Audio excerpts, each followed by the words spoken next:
अज़ीज़ तलबा अस्सलामु अलैकुम। कल हम लोगों ने पढ़ा कि वेव्स की दो अक़साम होती हैं, मैकेनिकल वेव्स और इलेक्ट्रोमैग्नेटिक वेव्स। आज उसी लेक्चर के कंटिन्यूशन में हम आगे पढ़ रहे हैं कि जो हमारे पास मैकेनिकल वेव्स हैं इनकी मज़ीद दो टाइप्स हैं। वो कौन कौन सी हैं? First of one, longitudinal waves. Longitudinal waves क्या होती हैं? जैसे आपको याद होगा कि मैकेनिकल वेव्स वो वेव्स थी जिनको गुज़रने के लिए मीडियम पार्टिकल्स की ज़रूरत थी।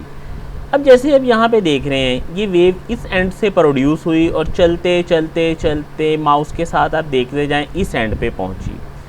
अब वेव यहाँ से लेके इस तरफ जा रही है, पार्टिकल ऑफ मीडियम किधर जा रहे हैं? वो भी इसी तरफ लेफ़्ट राइट मूव कर रहे हैं। यानी लॉन्गिट्यूडनल वेव्स जिनमें पार्टिकल ऑफ मीडियम्स और वेव ये एक दूसरे के back and fourth he move करेंगे। जबकि ट्रांसवर्स वेव, अगर हम स्ट्रिंग को, रस्सी को हरकत दें तो यहाँ से हमने वेव प्रोड्यूस की, ये चलते चलते इस पॉइंट तक पहुँची। यानी मैं अगर इनको कुछ नाम देना चाह रहा हूँ तो इस पॉइंट का नाम मैं ए रख देता हूँ, इस पॉइंट का नाम बी रख देता हूँ। तो मैंने देखा कि वेव ए से बी की तरफ जा रही है, लेकिन पार्टिकल ऑफ मीडियम किधर जा रहे हैं? पार्टिकल ऑफ मीडियम अपनी ही जगह पे ऊपर नीचे मूव कर रहे हैं। तो इस किस्म की वेव्स को हम कहेंगे ट्रांसवर्स वेव। आइए इनको थोड़ा मज़ीद डिटेल में देखते हैं। जैसे कि बेटा आपके सामने ये एक स्प्रिंग की मूवमेंट नज़र आ रही होगी। इस पॉइंट को लेट्स से मैं कहता हूँ पॉइंट ए, इस पॉइंट को मैं कहता हूँ पॉइंट बी। अब अगर आप इनकी हरकत पे गौर करें तो यूँ ही हाथ को यहाँ से हिलाया जा रहा है, ये वेव यहाँ से प्रोड्यूस हुई और एनर्जी चलते चलते इस पॉइंट ए से बी तक पहुँची। इस दौरान जो स्प्रिंग के पार्टिकल्स हैं, ज़र्रात हैं, वो किस तरफ हरकत कर रहे हैं? वो भी एनर्जी की ही डायरेक्शन में हरकत कर रहे हैं। तो ये जो होंगी हमारे पास लॉन्गिट्यूडनल वेव्स, इनमें क्या होगा? Particles of medium move back and fourth move करेंगे, आगे पीछे। किस डायरेक्शन में? Along the direction of propagation of wave. जिस तरफ वेव प्रोपेगेट कर रही है, गुजर रही है, उसी रास्ते में ये वाले पार्टिकल भी जो हैं वो मूव करेंगे। अगर हम एग्जांपल्स देखना चाहें तो इसकी एग्जांपल्स होंगी साउंड वेव्स और वेव्स इन अ स्प्रिंग। बेटा लॉन्गिट्यूडनल वेव्स के लिहाज से ये कुछ टर्म्स इस्तेमाल होती हैं इसमें: कंप्रेशन, रेयरफैक्शन और वेवलेंथ। कंप्रेशन, कंप्रेस करने से, दबाने से। जहाँ पे स्प्रिंग के पार्टिकल्स दबे हुए हों उसे हम कहेंगे कंप्रेशन। जहाँ पे स्प्रिंग के पार्टिकल्स थोड़ा ज़्यादा फासले पे हों, खुले खुले हों, उसे हम कहेंगे रेयरफैक्शन। वेवलेंथ, वेव की लंबाई। आप आसानी से यूँ याद रखें कि एक पूरी वेव की लंबाई आपने नापनी है। अब जैसे इस वेव में आप देखें दो हिस्से नज़र आ रहे हैं, कंप्रेशन और रेयरफैक्शन। तो यहाँ से लेके यहाँ तक भी वेवलेंथ होगी। अगर आप यहाँ से लेके यहाँ तक, मसलन आधा कंप्रेशन यहाँ से नापा, आधा यहाँ से, और रेयरफैक्शन पूरा ही आ गया, तो ये भी वेवलेंथ होगी। अगर आप चाहें तो यहाँ से लेके यहाँ तक मेजर करें, आधा रेयरफैक्शन यहाँ से, आधा यहाँ से और पूरा कंप्रेशन, तो ये भी बेटा वेवलेंथ ही होगी। तो इनकी डेफिनेशंस क्या हुई? Compression are the region where the loops of spring are close together. Compression वो वाले एरियाज जहाँ पे लूप्स जो हैं वो पास पास होंगे। रेयरफैक्शन जहाँ पे जो लूप्स हैं ये ज़्यादा फासले पे होंगे। और वेवलेंथ क्या होगी? The distance between two consecutive compressions or rarefaction is called wavelength.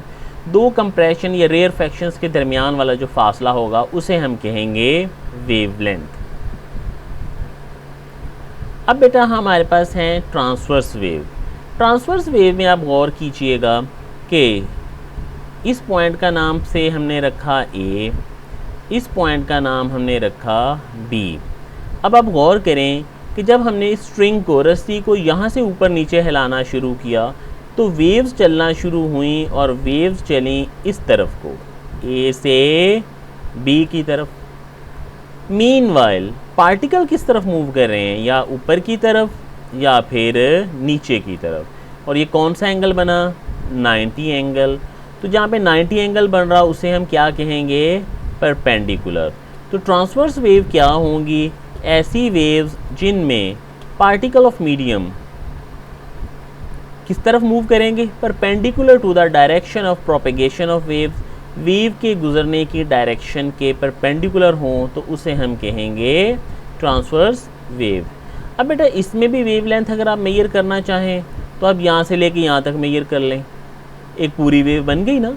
आप यहाँ से लेके यहाँ तक मेजर कर लें तब भी पूरी वेव बन गई, यहाँ से लेके यहाँ तक कर लें यानी आधा ये नीचे वाला हिस्सा इधर से लिया, आधा इधर से लिया, ये ऊपर वाला पूरा हिस्सा ले लिया।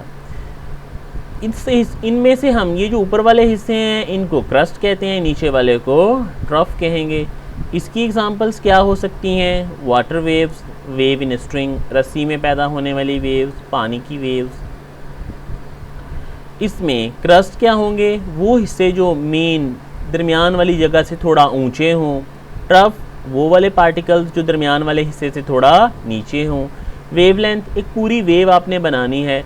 आप जैसे कि अभी मैं आपको बता रहा था कि आप यहाँ से लें यहाँ तक मेजर कर लें, एक क्रस्ट एक ट्रफ, या फिर इस ट्रफ से लेके यहाँ तक मेजर कर लें, ट्रफ पहले ले लें क्रस्ट बाद में, या यहाँ से लेके यहाँ तक, ये देखें आधा क्रस्ट इधर से लिया, आधा इधर से लिया और पूरा ट्रफ, तो इसे हम कहेंगे वेवलेंथ। तो इनकी डेफिनेशंस क्या होंगी वो हम देख लेते हैं। क्रस्ट क्या होगा, the crest are the highest points of particle of medium from mean position, जो हाईएस्ट पॉइंट होंगे उन्हें हम कहेंगे crust.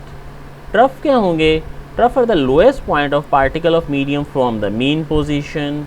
And wavelength, the distance between two consecutive crest or trough is called wavelength. दो साथ साथ मिले हुए क्रस्ट या ट्रफ के दरमियान वाला जो फासला होगा इसे हम कहेंगे वेवलेंथ।